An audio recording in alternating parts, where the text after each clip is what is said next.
Magandang araw po sa ating lahat. Sa video ito tayo ngayon ay magpapandaw ng ating pamantin na nilatag kahapon. Kasama ko pala si Lakay Brian kahapon maglatag. Maraming salamat sa kanya, sinamahan niya tayo. Ngayon naman po ay magpandaw tayo. Nung matagal na nating hindi na ilalatag na pamanti, nilatag ulit natin kahapon. Sana marami tayong nahuli para meron na naman kaming pangulam nila Lakay Brian. So ako muna magpapandaw po ngayon dahil may lakad po si Lakay Brian. Nandito muli tayo sa spot na matagal na rin natin hindi pinaglalatagan. Dito po naglalatag yung Taiwanese. Ngayon po ay hindi po siya naglatag ngayon. Kaya sana marami tayo nahuli dito sa spot na to. Yan. May lambat din doon na isa oh. Ito yung lambat ni Tatang. Tingnan natin yung lambat ni Tatang. Maganda yung lambat po ni Tatang. Hindi siya basta-basta napuputol. Hindi natin alam kung saan nakakabili ng ganitong klaseng lambat. Ayun o, ganda o, braided pala.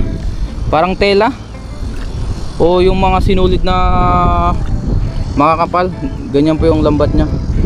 Sana mayroon din tayong pwedeng bilihan ng ganito.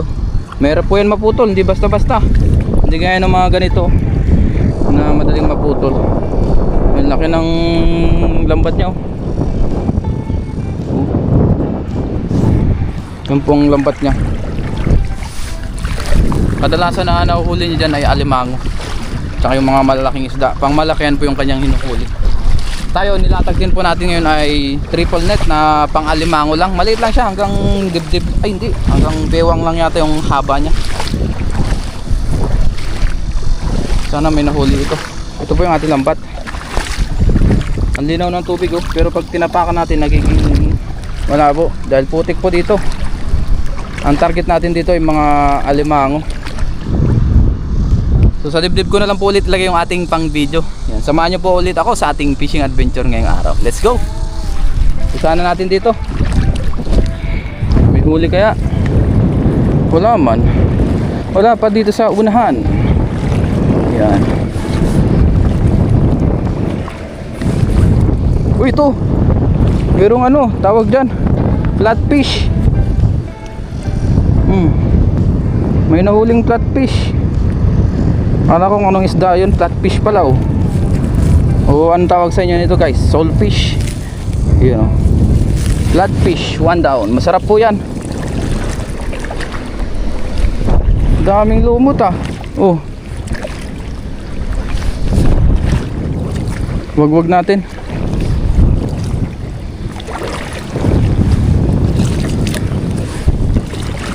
May nahuli kaya ang ating lambat? Meron naman pala. Yan. Ito may kabasi dito.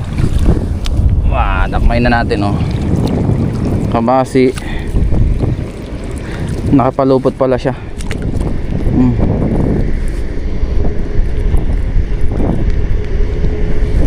Yun oh. 1 down.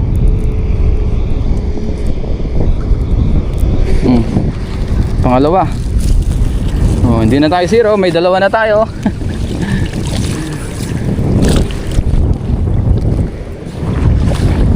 Sinala niya yung lumot ah. Daming lumot eh oh.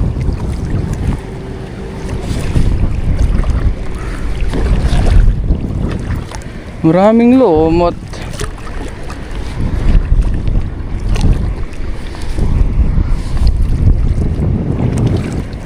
Ito may maliit na cross, balik natin yan. Ba, wala yata dito ah.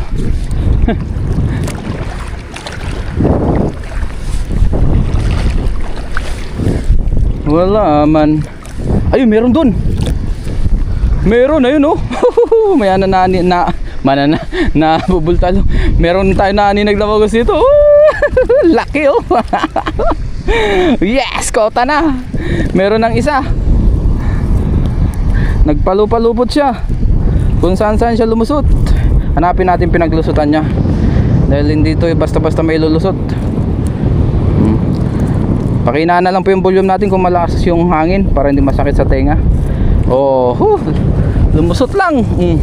Ang laki. Thank you Lord. May bangus na tayo. Ganyan yung itsura ng bangus dito. Ito pa ipatay na. Ayun oh. Medyo matigas na siya pero fresh pa yan. Dahil kagabi lang naman natin linatag to. Tapos nag high tide ay mga around madaling araw na. Mga 2 to 3 ng madaling araw, maaga tayo ng alas 7. Dito, hibas po dito pagka low tide. Yan. Kaya nagkakaroon lang siya ng tubig dito pagka high tide. Ngayon, pababa pa lang yung tubig.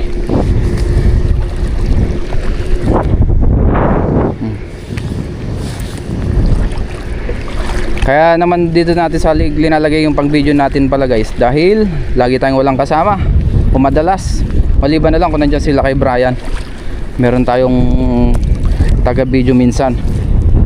Yan. Yun, ito po yung isang lambat natin. Ang nahuli ay bangus tsaka mga flatfish. Dito kaya sa isa meron kaya, meron pa kaya to? Parang wala na. Meron kayang huli to? Wala.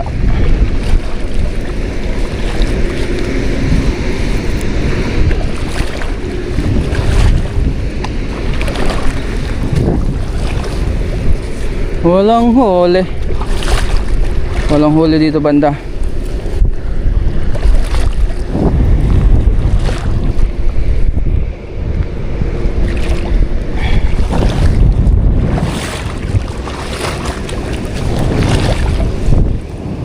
Wala. Oh yun, ano yun? Ano tong isang to? Banak? Oh, may banak dito. Oh, may banak.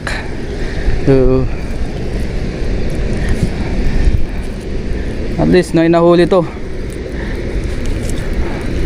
Hindi na makakawala kasi iisa ka na lang. Baka sa dulo wala na.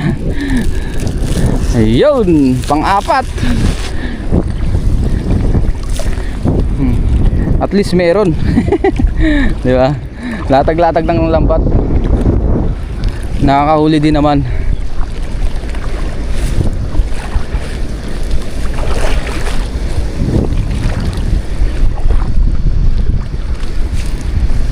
Ayun, meron pa kaya? Meron pa kaya? Wala na dito. Ito ano to? Oh, kala ko alimango.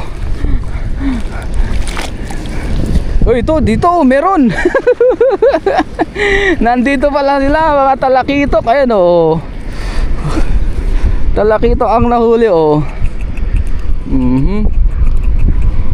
Ito buhay pa. Mahirap lang ilusot to kasi may mga ano siya, sabit, may tinik. May tinik siya sa pinaka ano niya, palong niya ba?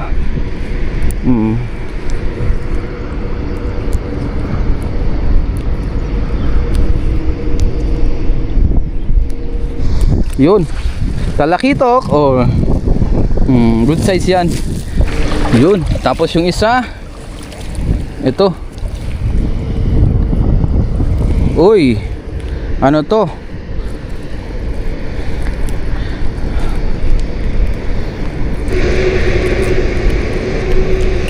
Yun, ilagay ko na lang sa screen yung pangalan ng isdang to. Ayan o. Yung hasang niya, ayan o, pulang pula pa. Nasakal na kaya namatay na.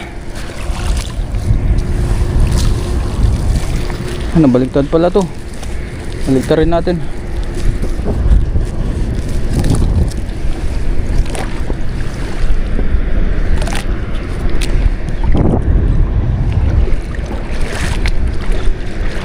Dito meron pa ba? Oh, wala na dito. May mga lumot pa. Puro lumot na dito.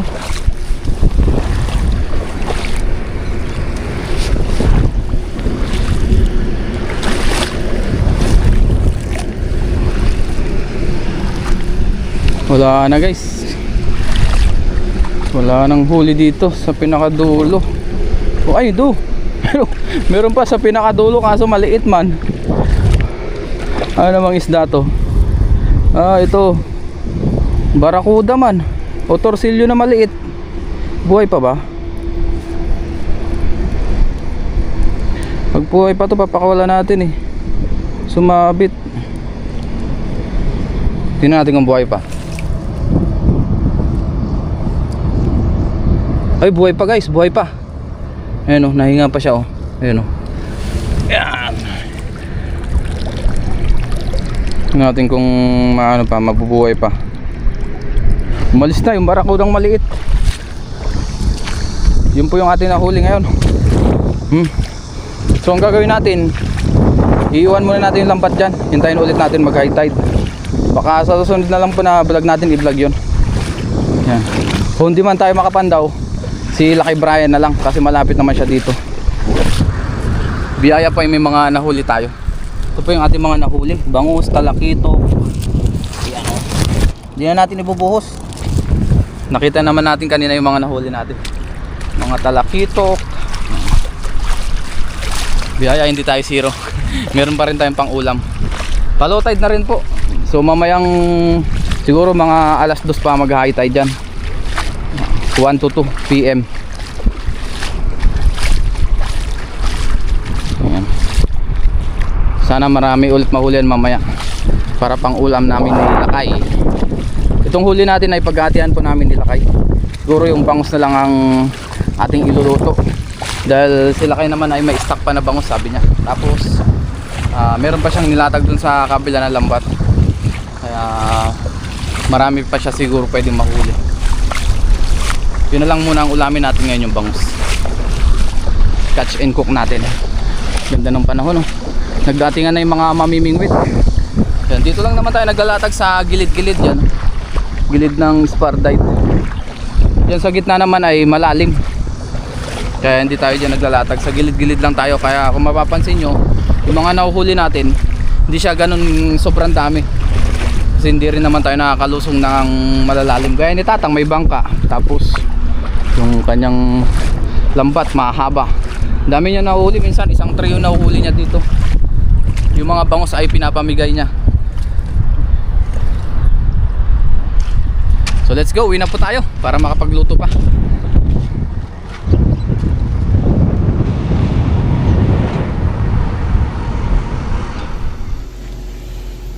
Ngayon po nasa dorm na tayo. Ngayon naman magluto tayo ng sinigang na bangus tsaka yung ibang isda, yung talakitok. Yan.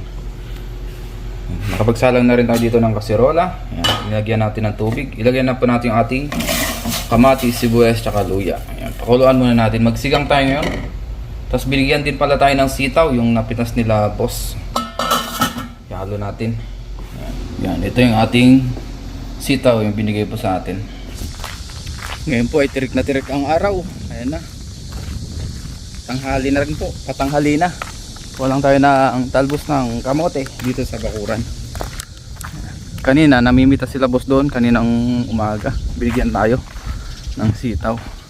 Yung papaya natin dito pwede nang pitasin. Ayan, medyo malalaki na siya. Pagka nagtinola na lang tayo, kaya naggulay tayo. Ito na yung ating kamote. Yan, hanggang doon. Talbos lang tayo ng panghalo. Mabilis ang pangunguha para makabalik agad tayo dun sa dorm. Ayan. Ang ganda ng mga kamote natin, oh. Ang ganda ng tubo. Matubo ang kamote nga kasi summer na summer. Ayan.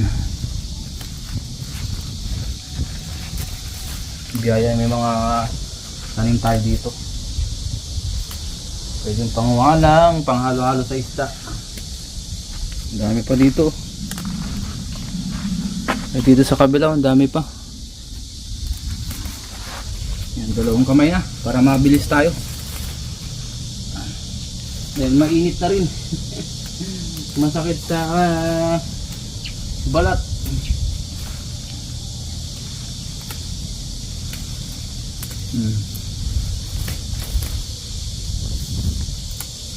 Mabilis ang pangunguha ng talbos ng kamote.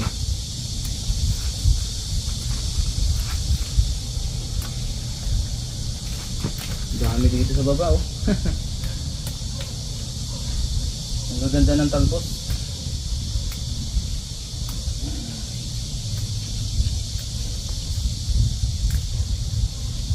Mas maraming gulay, mas masarap.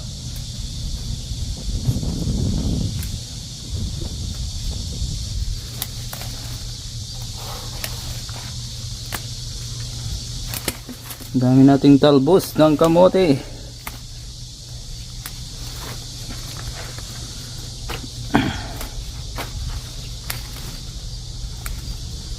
Yan, okay na po siguro itong ating nakuha. Ayos na po ito, marami na to. Marami na tayo na talbos.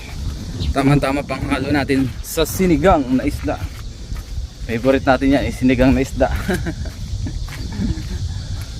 Ayos. Grabe, tirik na tirik ang araw. Asul na asul ang kalangitan.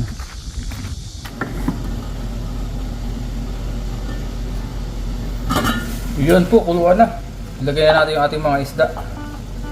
Sari-saring isda ito. Isang lagayan na lang.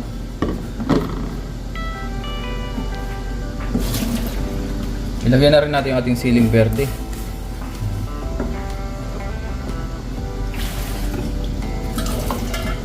Ihalo na rin po natin yung ating sitaw. Sabayan na yan. At mabilis po maluto yung isda natin. Maglagay na rin po tayo ng asin. Kunti lang naman, pampaalat niya lang. Pakuluan lang muna natin ito.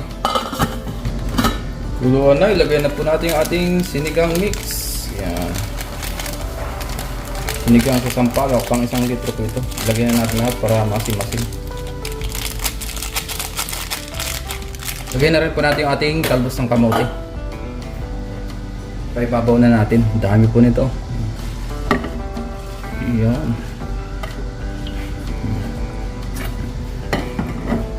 Halo lang natin. Yung isang kuluan na lang. Ayun na rin tayo.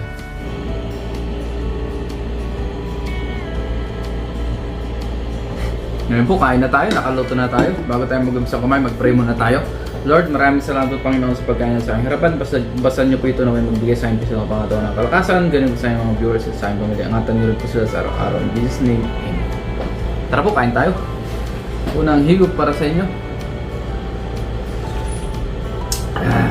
Wow. Maasim-asim. Sarap kumigop na sabaw. Kunin natin tong ulo. Yan o. Ito yung malaking ulo ng bangus. Yung nahuli natin nung nakaraan. Tapos yung iba, yung nahuli po natin. Ito yung sinama natin ngayon. Yung gitna. Kain po tayo. Ayos.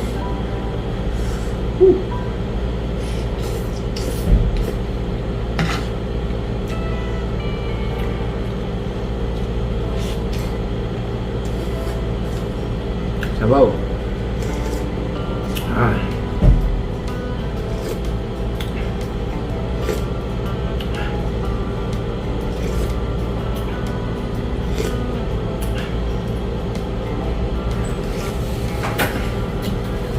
Kain po.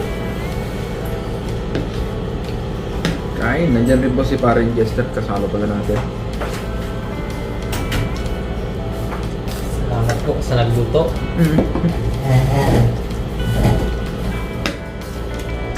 Kain po tayo. Kasalo pala natin si Paring Jester. Siya nandito sa kabila.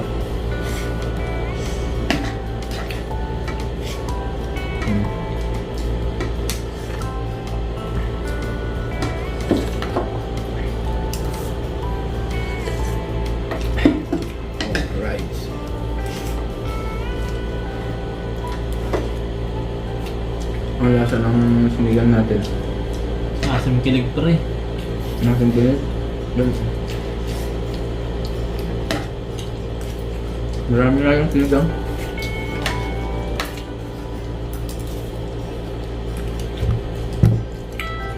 Sarap ng ulo. Wow. Ulo ng bangus. Mm.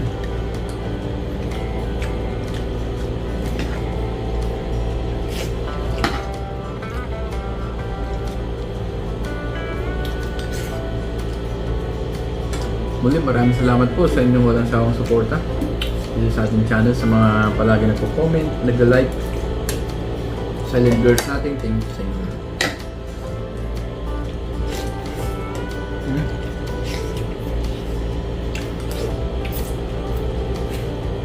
Biyaya po ay meron tayong nahuli. Pang ulam-ulam.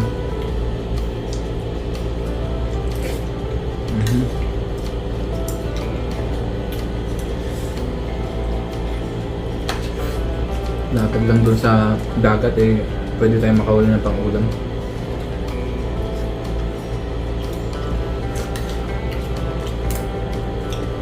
Binabalikan na lang natin. Minsan nilalatag natin siya ng maghapon o kaya magdamag. Depende sa availability natin.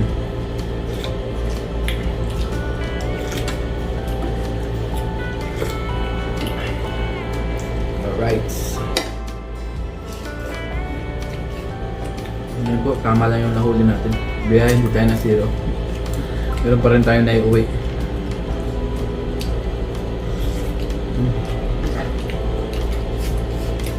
Sari-sari isda.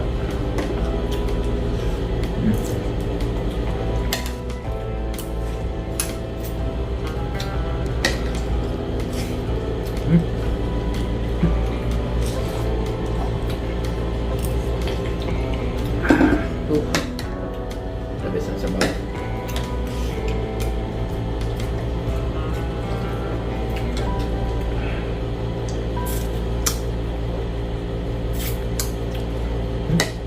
Sarap sipsimin yung itong ulo. Malaman.